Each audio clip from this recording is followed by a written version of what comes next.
नमस्कार दोस्तों, competition war के यूट्यूब चैनल में आप सबका स्वागत है। मैं संदीप हाजिर हूं आपके लिए लेकर एनसीईआरटी का एक नया सेशन। दोस्तों, आज के सेशन में हम बात करने वाले हैं जो समकालीन विश्व राजनीति की एनसीईआरटी जो हम 12th क्लास की डिस्कस कर रहे हैं उसके 5वें अध्याय के शेष भाग की। दोस्तों, इस एनसीईआरटी का 5वां अध्याय है समकालीन दक्षिण एशिया, जिससे संबंधित जो एक वीडियो है वो हम चैनल पर अपलोड कर चुके हैं। टोटल दोस्तों अब तक एनसीईआरटी के 8 वीडियोस चैनल पर अपलोड किए जा चुके हैं। जो लोग नए हैं उनसे मैं गुजारिश करूंगा वे सब जाएं और चैनल पर विजिट करके वो सारी वीडियो देखें इस पुस्तक से संबंधित। उसके बाद यहाँ से कंटिन्यू करेंगे, उनको अच्छे से समझ में आएगा। दोस्तों आगे बढ़ूं इससे पहले मैं आप सबके साथ एक जानकारी शेयर कर दूं। उत्तर प्रदेश लोक सेवा आयोग ने अपनी प्रारंभिक परीक्षा यानी कि यूपी पीसीएस की प्रारंभिक परीक्षा की तिथि की घोषणा कर दी गई है। दोस्तों, उस तिथि का नाम है 5 मई 2023। जी हाँ दोस्तों, 5 मई 2023 को उत्तर प्रदेश की प्रारंभिक परीक्षा जो है संपन्न हो जाएगी। इसकी मुख्य परीक्षा दोस्तों 23 सितंबर 2023 को संपन्न होने की संभावना है, यानी कि 23 सितंबर से यूपी पीसीएस का मेंस स्टार्ट हो रहा है दोस्तों बहुत अच्छी खबर है। और दोस्तों साथ ही एक बार फिर से आप सबको नए वर्ष की ढेर सारी शुभकामनाएं, आप सबके उज्जवल भविष्य की कामना करते हुए चलिए आज शुरू करते हैं आज का वीडियो। दोस्तों आज के वीडियो में हम बात करने वाले हैं दोस्तों समकालीन दक्षिण एशिया की। तो आइए देख लेते हैं कि इस वीडियो में हम आज क्या डिस्कस करने वाले हैं। हम बात करेंगे दोस्तों समकालीन दक्षिण एशिया की। अध्याय 5 का भाग 2 है। समकालीन दक्षिण एशिया संबंधित एक वीडियो अभी तक बनाया जा चुका है। दोस्तों आइए अब हम थोड़ा सा घरेलू राजनीति के दायरे से बाहर निकलें और इस क्षेत्र के अंतर्राष्ट्रीय संबंधों के ऐसे दायरों पर नजर डालें जहां संघर्ष हुए। दोस्तों, शीत युद्ध की समाप्ति का यह अर्थ नहीं था कि इस इलाके में भी संघर्ष और तनाव समाप्त हो गए थे। हम आंतरिक लोकतंत्र या जातीय संघर्ष के मसलों पर हुए टकरावों को अभी तक देख चुके हैं, लेकिन कुछ महत्वपूर्ण संघर्ष अंतर्राष्ट्रीय प्रकृति के भी हैं। दक्षिण एशिया में भारत की स्थिति केंद्रीय है और इस वजह से इनमें से अधिकांश संघर्षों का नाता भारत से रहा है। दोस्तों, इन संघर्षों में सबसे प्रमुख और सर्वग्रासी संघर्ष हैं भारत और पाकिस्तान के बीच संघर्षों की। दोस्तों, दक्षिण एशिया में भारत की केंद्रीय स्थिति होने के नाते इससे जो भी मुद्दे दक्षिण एशिया में होते हैं उसका सीधा सीधा रिलेशन भारत से जुड़ जाता है।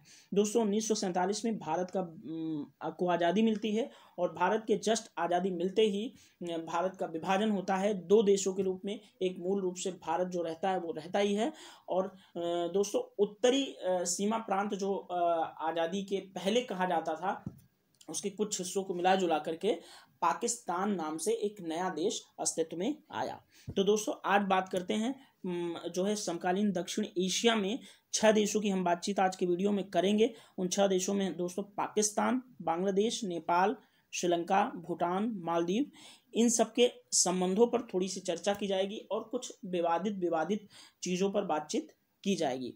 तो दोस्तों आइए शुरुआत करते हैं भारत पाकिस्तान संघर्ष की। दोस्तों 1947 में भारत का विभाजन हुआ, पाकिस्तान का जन्म हुआ। दोस्तों विभाजन के तुरंत बाद दोनों देश कश्मीर के पहलू पर लड़ पड़े।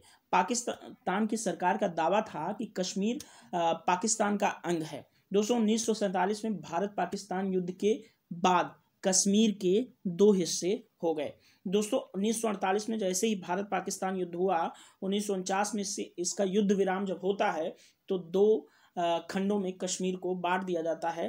दोस्तों एक खंड होता है पाक ऑक्यूपाइड कश्मीर, जिसको हम आज पीओके बोलते हैं, और दूसरा हिस्सा भारत का जम्मू कश्मीर का प्रांत बनता है। दोस्तों इन दोनों के बीच एलओसी यानी कि लाइन ऑफ कंट्रोल खींच दी जाती है। दोस्तों दक्षिण एशिया में थोड़ा सा भारत पाकिस्तान संघर्षों पे थोड़ा सा और आगे बढ़ें इससे पहले मैं चाहूँगा आप सबके लिए दक्षिण एशिया का मैप एक बार दिखा देना उचित होगा कि आज हम किन किन देशों की बातचीत करने वाले हैं। तो आइए थोड़ा दक्षिण एशिया का मैप देख लेते हैं जो कि भारत को केंद्र में रखकर देखा जाएगा। तो दोस्तों ये रहा आपका इंडिया का मैप खुल के आया। इंडिया के मैप में ही आपको दक्षिण एशिया के लगभग देश आज जिनकी हम चर्चा करने वाले हैं वो आपके कवर अप हो जाएंगे। दोस्तों 1948 में जो युद्ध हुआ था वो भारत और पाकिस्तान के बीच जो युद्ध हुआ उसमें एक हिस्सा जिसको ये वाला जो रेड्स में दिखा रहा हूँ मैं वो दोस्तों पीओके हो गया, जिसका क्या बोलते हैं पीओके के यानी कि पाक ऑक्यूपाइड कश्मीर यानी कि पाकिस्तान का इस पर कब्जा हो गया, जो कि कश्मीर का ही एक हिस्सा है। शेष हिस्सा दोस्तों ये आज भी भारत के जम्मू कश्मीर प्रांत का हिस्सा बना हुआ है। तो ये रहा आपका पाकिस्तान। तो आज इस पर बातचीत करेंगे दोस्तों। उसके बाद दोस्तों हम भूटान की बातचीत करेंगे। यहाँ पर आपको भूटान दिख रहा होगा, ये नेपाल है, इसकी भी बातचीत हम करेंगे। तो अभी तक पाकिस्तान, नेपाल, भूटान आपके क्लियर हो चुके हैं। और देख लेते हैं बांग्लादेश, थोड़ा सा देख लेते हैं दोस्तों। ये रहा आपका बांग्लादेश, जिसकी हम बातचीत करेंगे। और ये आपका श्रीलंका रहा। मालदीव दोस्तों, मैं आपको मालदीव का भी नक्शा जरूर दिखाऊंगा। तो दोस्तों ये रहा आपका साउथ इंडिया का नक्शा, ये आपका इंडिया है। और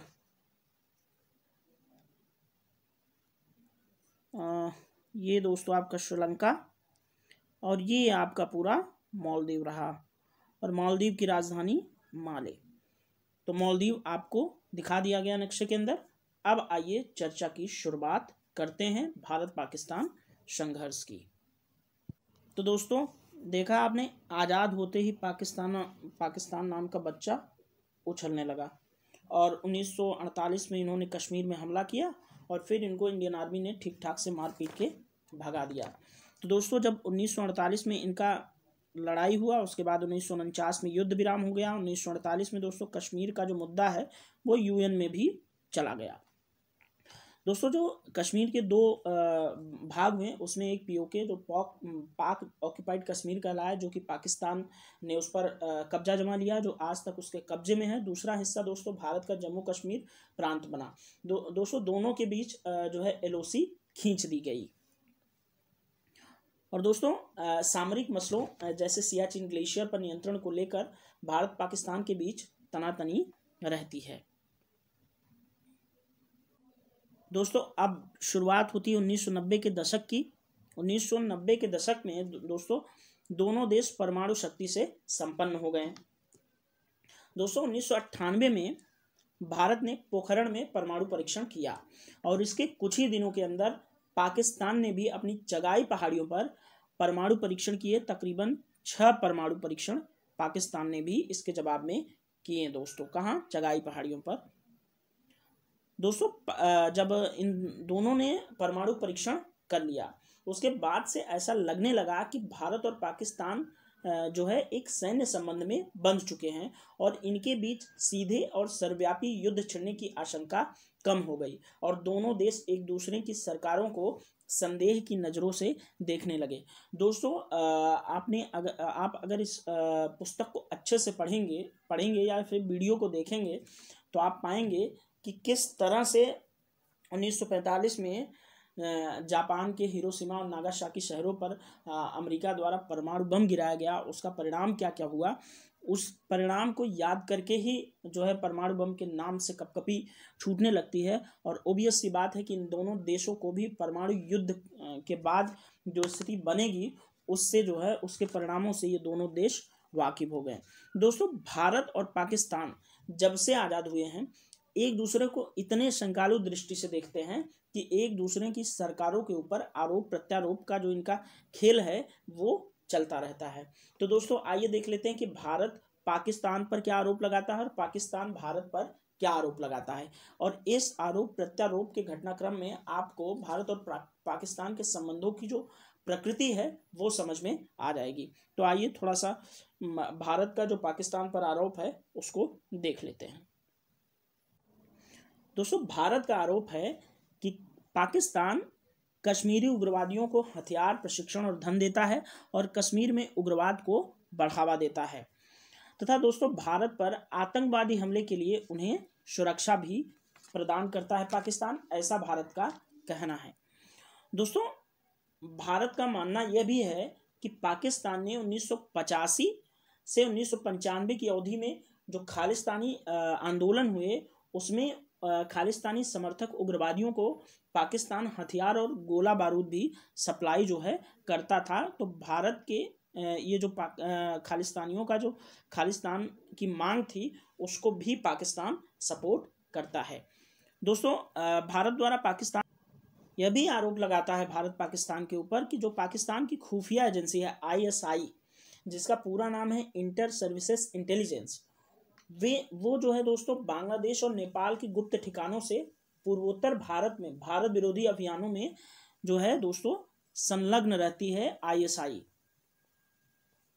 कौन कौन से रास्ते से? नेपाल और बांग्लादेश के रास्ते से, क्योंकि नेपाल और बांग्लादेश भारत के नॉर्थ ईस्ट के ज़्यादा करीब है, इसलिए पाकिस्तान की खुफिया एजेंसी ISI दोस्तों नेपाल और बांग्लादेश के रास्ते भारत के पूर्वोत्तर हिस्से में जो है अस्थिरता बनाए रखने की भूमिका निभाती है। दोस्तों इसके जवाब में जो पाकिस्तान की सरकार है वह भारत पर भी आरोप लगाता है। देखिए पाकिस्तान भारत पर क्या आरोप लगाता है। पाकिस्तान कहता है कि दोस्तों भारत सरकार और उसकी जो खुफिया एजेंसी है raw, research and analysis wings, जो इंडिया की खुफिया एजेंसी है रॉ, वह जो है दोस्तों सिंध और बलूचिस्तान में जो है समस्या भड़काती है। ऐसा आरोप पाकिस्तान का जो है भारत पर लगता है। भारत और पाकिस्तान के बीच नदी जल को लेकर भी जो है नदी जल के बंटवारों को लेकर भी विवाद जो है दोस्तों छिड़ा रहता है।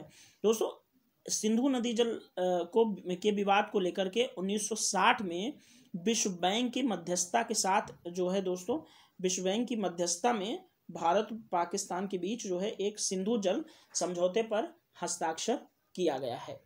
हालांकि दोस्तों सिंधु जल समझौते की व्याख्या और नदी जल के इस्तेमाल को लेकर अभी भी कुछ छोटे मोटे विवाद भारत और पाकिस्तान के बीच जो है बने रहते हैं। साथ ही दोस्तों कच्छ के रन में जो सरक्रीक सीमा है उसको लेकर भी भारत पाकिस्तान के बीच विवाद है। दोस्तों सरक्रीक लगभग 96 किलोमीटर लंबा एक पानी का जो है स्थान है जिसको लेकर भारत और पाकिस्तान के बीच विवाद है। सरक्रीक दोस्तों गुजरात में है और गुजरात से नज़दीक पड़ता है ये अपना पाकिस्तान का सिंध प्रांत। तो दोस्तों गुजरात में जो है सरक्रीक रेखा है 96 किलोमीटर लंबी है।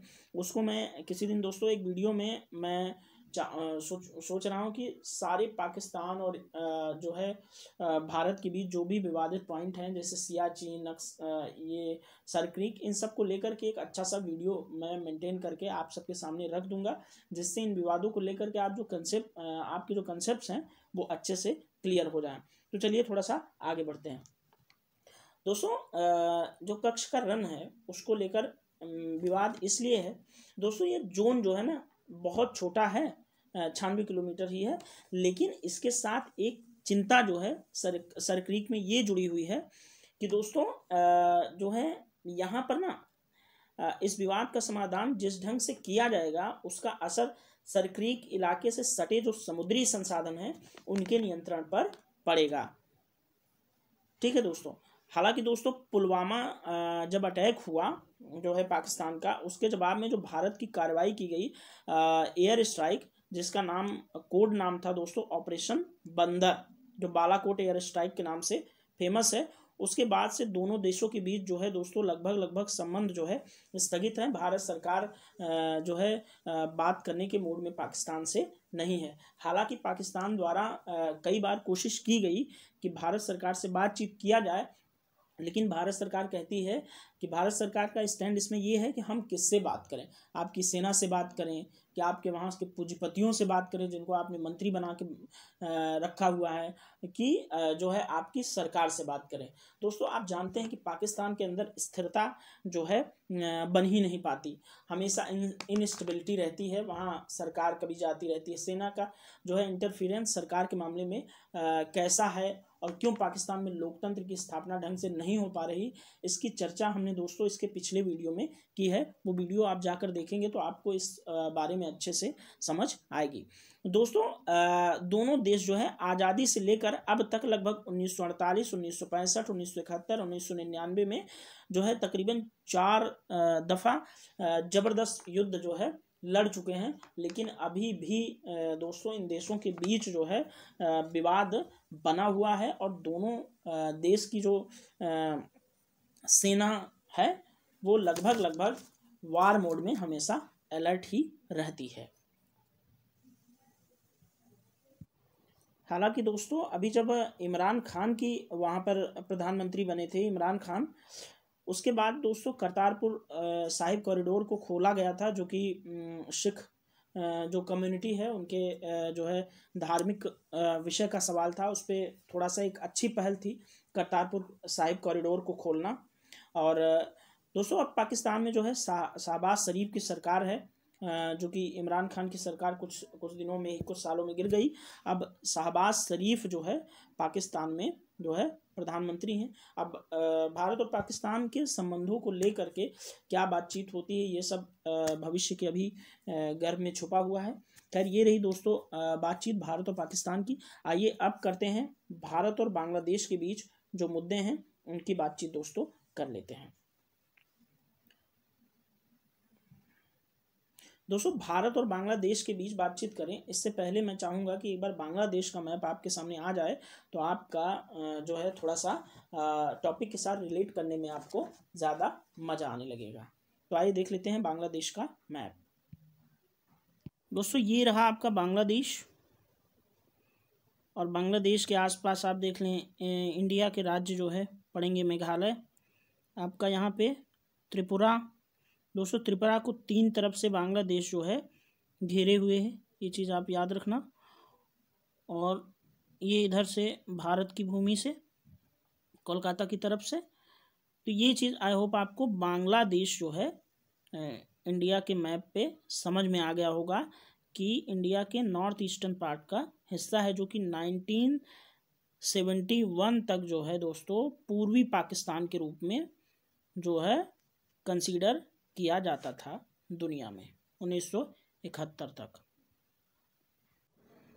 दोस्तों भारत और बांग्लादेश जो है उनके बीच गंगा और ब्रह्मपुत्र नदी के जल में हिस्सेदारी सहित कई मुद्दों पर जो है विवाद है। तो आइए देख लेते हैं। एक तो नदियों को लेकर के विवाद है। दूसरा दोस्तों भारत की सरकारों के बांग्लादेश से नाखुश होने के जो कारण है, भारत बांग्लादेश से नाखुश क्यों रहता है, इसका जो है कारण कि आइए थोड़ी सी जांच पड़ताल करते हैं। दोस्तों भारत में जो अवैध प्रवासन होता है बांग्लादेशी नागरिकों का, उसको लेकर के जो है ढाका यानी कि बांग्लादेश हमेशा खंडन करता रहता है। ढाका मतलब दोस्तों उनकी बांग्लादेश की राजधानी है, तो उस राजधानी जो है किसी भी देश के शासन का केंद्र होती है, इसलिए हम कई बार देश को जो है बताने के लिए हम उसकी राजधानी का इस्तेमाल जो है करते हैं। तो जो भारत की वो बांग्लादेश की राजधानी ढाका है, वो हमेशा इस बात से इनकार करते रहते हैं बांग्लादेश के कि जो है बांग्लादेश की तरफ से भारत में अप्रवासन जो है नहीं होता। दोस्तों दूसरा जो है मुद्दा जो है वो भारत कहता है कि भारत विरोधी जो है जो है इस्लामी जमातों का समर्थन भी बांग्लादेश करता है, इस पर भी बांग्लादेश जो है नकारता है। साथ ही भारतीय सेना को अपने क्षेत्र का इस्तेमाल कर पूर्वोत्तर में जाने से भी बांग्लादेश रोकता रहता है, इस पर भी भारत और बांग्लादेश के बीच जो है भारत का नाखुश होने का एक बहुत बड़ा रीज़न है। तथा दोस्तों साथ ही ढाका के भारत को प्राकृतिक गैस निर्यात न करने के फैसले जो हैं उसको लेकर भी भारत जो है हमेशा गुस्सा रहता है। दोस्तों म्यांमार को बांग्लादेशी इलाके से होकर भारत को प्राकृतिक गैस निर्यात न करने देने के फैसले जैसे जो है भारत की नाराजगी का जो है कारण बनते हैं। म्यांमार को जो है भारत नेचुरल गैस बेचना चाहता है, और वहाँ से जो है बांग्लादेश के रास्ते से गैस पाइपलाइन ले जाने की जब बात भारत कहता है, तो बांग्लादेश जो है अपनी सुरक्षा का हवाला देकर के उसको रोक देता है। दोस्तों ये रहा भारत की नाराज़गी बांग्लादेश से क्यों रहती है, उसका कारण, उसकी बातचीत। अब आइए देख लेते हैं कि बांग्लादेश सरकार का इस पर क्या कहना है, बांग्लादेश का मत क्या है भारत के संदर्भ में।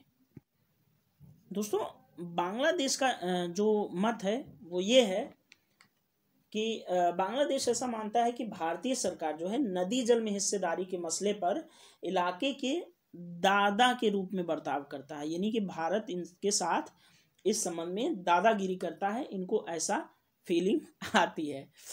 और दोस्तों भारत जो है ये कहते हैं कि भारत चटगांव के पहाड़ी इलाकों में जो है वो विद्रोह को भी हवाला देता है। चटगांव बांग्लादेश में है, तो बांग्लादेश का ऐसा आरोप भारत पर लगाया जाता है कि भारत जो है बांग्लादेश के चटगांव में जो है वो विद्रोहों को भड़काता है। साथ ही दोस्तों बांग्लादेश के प्राकृतिक गैस में भी भारत सेंधमारी करना चाहता है, भारत सेंधमारी का प्रयास करना चाहता है बांग्लादेश के नेचुरल गैस में, ऐसा भी बांग्लादेश का आरोप भारत सरकार पर लगाया जाता है। दोस्तों तमाम विभेदों के बावजूद भारत और बांग्लादेश कई क्षेत्रों में जो है अच्छे सहयोग जो है करते हैं।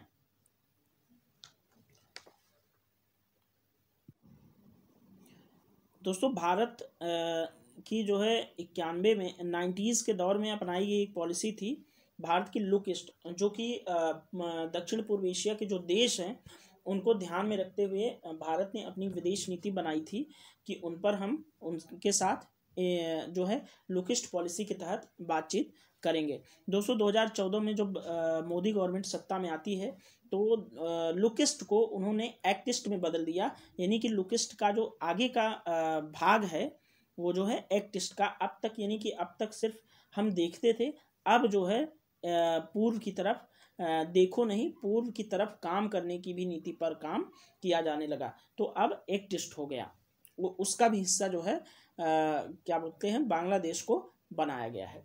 दोस्तों इस नीति के अंतर्गत जो लुक एक्ट ईस्ट की नीति है उसके अंतर्गत म्यांमार के जरिए दक्षिण पूर्व एशिया से सीधे संपर्क साधने की भी बातचीत की जाती है।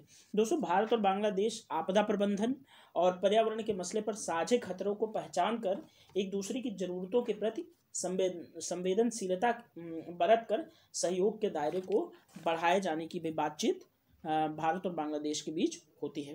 दोस्तों वर्तमान में जो है शेख हसीना जो है वो प्रधानमंत्री हैं और अब्दुल हमीद जो है बांग्लादेश के इस समय राष्ट्रपति हैं।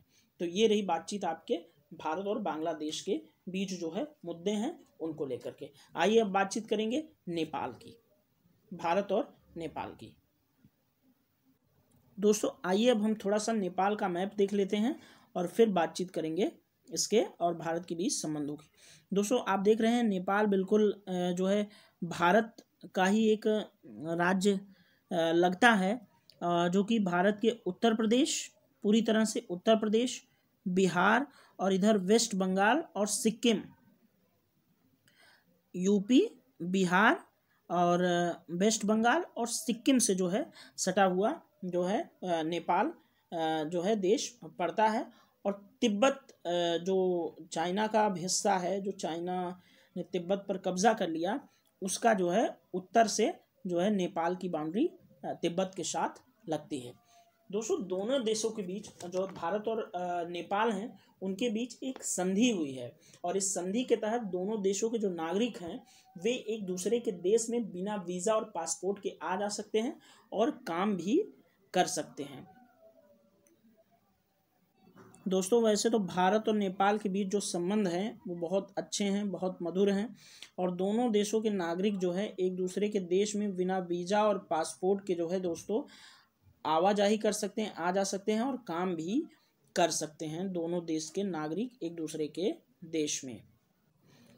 दोस्तों भारत और नेपाल के बीच जो है अतीत में व्यापार से संबंधित मनमुटाव भी रहे हैं, क्योंकि नेपाल की चीन के साथ दोस्ती को लेकर कि भारत सरकार को जो है थोड़ा सा मनमुटाव रहता है, क्योंकि नेपाल की नज़दीकी जो है चीन के साथ है, उससे भारत नाखुश रहता है। दोस्तों भारत की जो नेपाल की जो सरकार है वह भारत विरोधी जो तत्व हैं उनको लेकर के जो है कदम नहीं उठाती, इससे भी थोड़ा सा भारत को नाराज़गी रहती है। भारत दोस्तों नेपाल में चल रहे जो माओवादी आंदोलन है उसको अपनी सुरक्षा के लिए खतरा मानता है, क्योंकि भारत में बिहार से लेकर आंध्र प्रदेश तक विभिन्न प्रांतों में नक्सलवादी समूहों का भी उभार हुआ है। तो दोस्तों आप जानते हैं कि नक्सलवाद जो है वो माओवादी आंदोलन की तरह है, तो ये जो है भारत की आंतरिक सुरक्षा के लिए जो है ये खतरा है। दोस्तों नेपाल में जो है भारत को लेकर जो है सोचना है कि भारत नेपाल की पनबिजली और नदी जल को लेकर के जो है क्या बोलते हैं लालची है। भारत जो है क्या बोलते हैं नेपाल के नदी जल और पन बिजली को लेकर के उस पर नजरें गड़ाए हुए बैठा है। दोस्तों नेपाल को लगता है कि भारत अपने भूक्षेत्र का जो इस्तेमाल है वह भी जो है नेपाल के व्यापार के लिए नहीं करने देता, यानी कि नेपाल को भारत समुद्र तक पहुंच करने में बाधा पहुंचाता है। भारत उसके नदी जल और परियोजनाओं पर जो है दोस्तों एक साथ काम भी करता है, फिर भी और जिससे कि उस नेपाल को ज़्यादा फायदा इससे उस परियोजना से नेपाल को ही लाभ होता है, लेकिन फिर भी दोस्तों नेपाल के लोग ऐसा, नेपाल की सरकार ऐसा मानती है कि जो भारत की सरकार है वह नेपाल के अंदरूनी मामलों में दखल जो है हमेशा देती रहती है। बहरहाल दोस्तों जो है नेपाल और भारत के संबंध एकदम मजबूत और शांतिपूर्ण हैं। इतने विभेदों के बावजूद भी दोस्तों दोनों देश व्यापार, वैज्ञानिक सहयोग, साझे प्राकृतिक संसाधन, बिजली उत्पादन और जल प्रबंधन ग्रिड के मसले पर एक साथ साथ काम कर रहे हैं। और भारत नेपाल के रिश्ते जो है दोस्तों बहुत ही मजबूत और शांतिपूर्ण बने हुए हैं। दोस्तों अब हम बातचीत करेंगे भारत और श्रीलंका की, और तो आइए थोड़ा सा मैप में श्रीलंका को देख लेते हैं। दोस्तों ये रहा मैप में इंडोनेशियन में ही है श्रीलंका आपका। श्रीलंका और भारत के बीच में दोस्तों एक खाड़ी है जिसका नाम है गल्फ ऑफ मन्नार, यानी कि मन्नार की खाड़ी। ये रहा आपका इंडिया और ये रहा आपका श्रीलंका। तो दोस्तों ये रहा आपका श्रीलंका। श्रीलंका का सबसे उत्तर में जो है एक जगह है जाफना, जहाँ पे तमिल जो है उग्र जो आंदोलन होता है वो बेसिकली इस पार्ट में जो है सीमित होता है। वैसे तो काफ़ी जगह है लेकिन इस पार्ट में ज़्यादा है दोस्तों। और यहाँ एकदम दक्षिण में आपका हम्बनटोटा बंदरगाह है, जिसको चीन को लीज पर दे दिया है। कितने सालों के लिए? 99 सालों के लिए, यानी कि 1 सदी जो है हम्बनटोटा बंदरगाह जो है लीज पर रहेगा चीन के पास। तो आई होप आपको ये श्रीलंका का मैप आपको अच्छे से समझ में आया होगा। आइए अब जो है बातचीत करते हैं श्रीलंका और भारत के बीच जो है क्या क्या मुद्दे हैं। दोस्तों भारत और श्रीलंका में जो है तनाव श्रीलंका में जारी जो है जातीय जो संघर्ष है उसको लेकर है। दोस्तों तमिल आबादी जो है राजनीतिक रूप से नाखुश हो और उसे मारा जा रहा हो, तो ऐसे में भारतीय नेताओं का और जनता का तटस्थ बने रहना लगभग असंभव हो जाता है। दोस्तों तमिल समस्या को लेकर के जो है काफ़ी लंबे समय तक श्रीलंका में अस्थिरता का माहौल बना रहा। 1987 में भारतीय सैन्य हस्तक्षेप के बाद से 1987 में जो भारतीय सैन्य हस्तक्षेप हुआ श्रीलंका के अंदर, उसके बाद से भारतीय सरकार दोस्तों श्रीलंका के अंदरूनी मामलों को लेकर के लगभग असंलग्नता की नीति पर अमल कर रही है। दोस्तों भारत और श्रीलंका के बीच जो है मुक्त व्यापार समझौता है, जिससे इन दोनों देशों के बीच जो संबंध हैं वह बहुत ही मधुर हुए हैं। दोस्तों श्रीलंका में सुनामी से जो तबाही हुई उसके बाद जो श्रीलंका के पुनर्निर्माण में जो भारतीय मदद मिली, उससे भी इन दोनों देशों के बीच जो है संबंधों में गर्मजोशी आई। दोस्तों दोनों देशों के बीच मछुआरों को मुद्दों को लेकर के भी जो है बातचीत समय समय पर होती रहती है, क्योंकि एक दूसरे के जो वाटर एरियाज़ हैं वो एक दूसरे के बिल्कुल नज़दीक हैं, क्योंकि दोनों पड़ोसी देश हैं। तो कभी कभी भारतीय मछुआरे जो है श्रीलंका की टेरिटरी में चले जाते हैं और श्रीलंकन मछुआरे भारतीय टेरिटरी में चले आते हैं, तो उसको लेकर भी वो लोग बातचीत करते रहते हैं, और ये भी एक विवाद का मुद्दा हाल फिलहाल में बना ही रहता है। भारत साथ ही श्रीलंका के लिए सबसे बड़ा वैश्विक व्यापारिक भागीदार देशों में से भी एक है भारत श्रीलंका के लिए। फिलहाल दोस्तों 1-1.5 साल से भारत जो श्रीलंका की अर्थव्यवस्था है बिल्कुल चौपट हो गई है, और फिर से रिकंस्ट्रक्ट जो है करने के लिए वहाँ के राष्ट्रपति जो है कुछ प्लान चला रहे हैं। और अब भविष्य में क्या होगा जो है श्रीलंका की अर्थव्यवस्था जो है एकदम मंदी से एकदम जो उजड़ गई है उससे उबरने में अब कितना समय लेगी, वो फिलहाल भविष्य के गर्भ में छिपी हुई बात है। तो दोस्तों ये रही भारत और श्रीलंका के बीच की बातचीत। और अब आइए बात करेंगे हम भारत और भूटान के संबंध में जो मुद्दे हैं। साथियों भूटान की बातचीत करने से पहले एक बार भूटान का मैप देख लेंगे तो चीज़ें अच्छे से समझ में आएगी। दोस्तों ये रहा आपका भूटान, रेड कलर का आपको दिख रहा होगा। भूटान के नज़दीक में दोस्तों भारतीय राज्य सिक्किम है, और पूर्व साइड से आपका अरुणाचल प्रदेश, और यहाँ से असम जो है टच होता है, और दोस्तों वेस्ट बंगाल भी भूटान से टच होता है। ये बाउंड्रीज हालांकि मैं जब आपको ज्योग्राफी पढ़ाऊंगा तब बाउंड्रीज क्लियर होंगी। फिलहाल आप जानकारी के लिए देख लेंगे कि भूटान कहाँ है। ये रहा चाइना का तिब्बत वाला हिस्सा। तो आपको कम से कम भूटान की जो इमेज है वो आपके दिमाग में बनी रहेगी, तो आपको पढ़ते हुए जो है अच्छे से टॉपिक के साथ रिलेट करने में प्रॉब्लम नहीं होगी, टॉपिक के साथ आप रिलेट कर पाएंगे। तो आइए चलिए शुरुआत करते हैं भारत और भूटान के संबंध में क्या कुछ बातचीत होती है। भारत और भूटान के जो है के साथ जो है 1968 में जो है दोनों देशों के बीच कूटनीतिक संबंध जो है आरंभ होते हैं। दोस्तों दोनों देशों के जो संबंध हैं बहुत ही मधुर हैं, और भारत और भूटान के बीच में कोई भी किसी भी तरह का विवाद नहीं है। दोस्तों भूटान से अपने काम का संचालन कर रहे पूर्वोत्तर भारत के उग्रवादियों को भूटान ने अपने क्षेत्र से जो है खदेड़ दिया है, जिससे भारत जो है भूटान भारत के पूर्वोत्तर में सुरक्षा व्यवस्था स्थापित करने में योगदान कर रहा है। दोस्तों भूटान के इस कदम से जो है पूर्वोत्तर भारत में जो है स्थिरता स्थापित होगी, जो कि भारत की आंतरिक सुरक्षा के लिहाज से बहुत ही महत्वपूर्ण बातचीत होगी।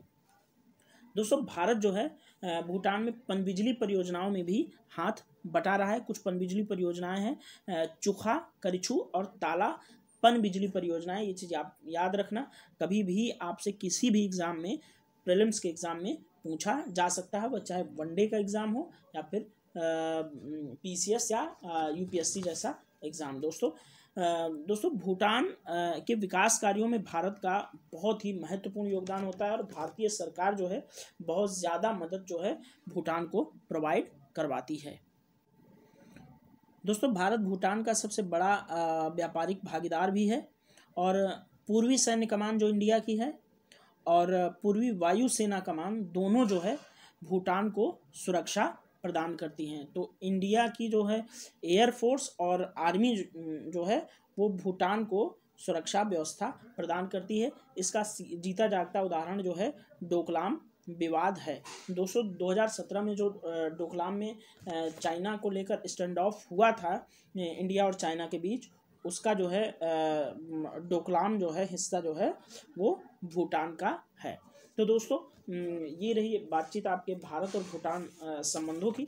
आइए अब बातचीत करते हैं भारत का मालदीव के साथ संबंधों की। मालदीव और भारत के संबंधों की बातचीत करेंगे, इससे पहले मालदीव का मैप जो है वो आपके लिए इम्पोर्टेंट हो जाता है। तो मालदीव का मैप आपको मैंने वीडियो की शुरुआत में भी दिखाया था, लेकिन फिर भी आपको मालदीव का मैप दिखा देता हूँ एक बार। दोस्तों हिंद महासागर ये है आपका, ये आपका इंडिया, ये श्रीलंका, और श्रीलंका की राजधानी कोलंबो, और माली की राजधानी मालदीव। तो ये जो गोल सर्कल में जो आपको पूरा दिख रहा है हिस्सा, ये मालदीव का है। दोस्तों मालदीव जो है मूंगा के छोटे छोटे द्वीपों से मिलकर के मालदीव देश का निर्माण हुआ है। तो इंडियन ओशन में मालदीव की जो स्थिति है स्ट्रेटजिकली बहुत इम्पॉर्टेंट स्थिति है, तो इसलिए भारत का जो संबंध है मालदीव के साथ बहुत इम्पॉर्टेंट इसलिए भी हो जाता है कि भारतीय जो है हिंद महासागर के अंदर चीन का दखल धीरे धीरे बढ़ रहा है, तो इसलिए भी जो है मालदीव भारत के लिए बहुत ज़्यादा इम्पॉर्टेंट हो जाता है। तो आइए विस्तृत चर्चा करते हैं मालदीव और भारत के संबंधों के बारे में। दोस्तों भारत और मालदीव के बीच जो संबंध है बहुत ही सौहार्दपूर्ण और गर्मजोशी से भरे हुए संबंध हैं, और जो है 1988 में दोस्तों श्रीलंका से जो तमिल रेबेलियन आए थे मालदीव पर हमला करने, उसके खिलाफ में जो है दोस्तों 1988 में भारतीय सेना द्वारा एक ऑपरेशन चलाया गया था जिसका नाम था ऑपरेशन कैक्टस।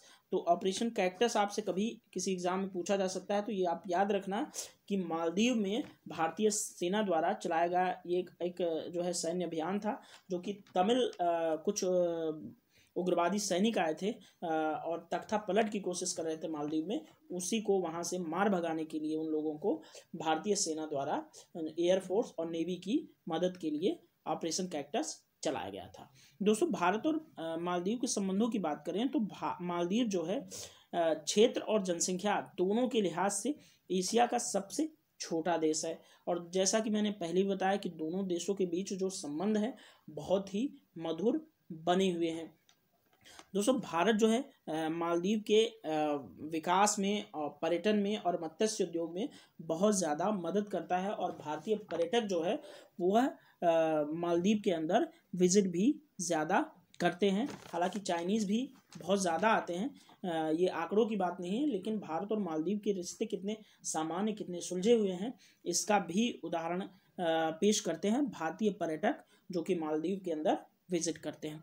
दोस्तों 2009 से भारत जो है मालदीव के अनुरोध पर अपनी जो नेवी है वहाँ मालदीव में बनाए हुए, यानी कि मालदीव ने 2009 में भारत से अनुरोध किया कि भारत अपनी नौसेना जो है मालदीव के अंदर रखे। तो आपको याद रखना है कि मालदीव के अंदर 2009 से भारतीय नौसेना कायम है। दोस्तों भारत ने हिंद महासागर में सहयोग और सुरक्षा व्यवस्था स्थापित करने के लिए एक थॉट प्रोसेस पर काम कर रहा है। एक विचार है सागर, जिसका फुल फॉर्म है security and growth for all in the region. इसको हम सागर इनिशिएटिव बोलते हैं, जो कि भारतीय सरकार द्वारा जो है इंडियन ओशियन में सहयोग बढ़ाने के लिए लिया जाता है, जो कि दक्षिण एशिया के मामलों के लिए बहुत ही महत्वपूर्ण है। दोस्तों सागर के तहत क्षेत्र के में सभी के लिए सुरक्षा और विकास का दृष्टिकोण जो है अपनाया गया है। तो सागर याद रखना, security and growth for all in the region. दोस्तों भारत ने मालदीव में 3 तटीय निगरानी रडार प्रणालियों की भी स्थापना जो है भारत द्वारा मालदीव में की गई है। दोस्तों भारत का जो आकार है वो बहुत बड़ा है और भारत शक्तिशाली भी है। इसकी वजह से अपेक्षाकृत जो छोटे देश हैं उनका भारत के इरादों पर शक करना लाजमी भी है। दोस्तों भारत को अक्सर महसूस होता है कि उसके जो पड़ोसी देश हैं उसका बेजा फ़ायदा उठा रहे हैं। भारत नहीं चाहता कि इन देशों में राजनीतिक अस्थिरता पैदा हो। भारत को भय रहता है कि अस्थिरता की स्थिति में बाहरी ताकतें जैसे कि चीन इस क्षेत्र में प्रभाव जमाने में उसको मदद मिलेगी। दोस्तों छोटे देशों को लगता है कि दक्षिण एशिया में भारत अपना दबदबा बनाना चाहता है। तो दोस्तों ये रही बातचीत समकालीन दक्षिण एशिया के भाग 2 की। दोस्तों समकालीन दक्षिण एशिया के भाग 3 की भी चर्चा हम जल्दी किसी अन्य वीडियो में करेंगे। तब तक के लिए दोस्तों चैनल को सब्सक्राइब कीजिए और वीडियो को लाइक, शेयर और कमेंट करना मत भूलिए और अपने दोस्तों के साथ इसको शेयर करिए दोस्तों, क्योंकि दोस्तों जो ज्ञान होता है वह बांटने से बढ़ता है। तो इसी के साथ इस वीडियो की यहीं पर समाप्ति करूंगा और इजाज़त चाहूँगा। तो और आगे अन्य वीडियो में मिलने का वादा किए जाता हूँ आपसे। तब तक अपना ख्याल रखें, स्वस्थ रहें और पढ़ाई करते रहें। Thank you so much.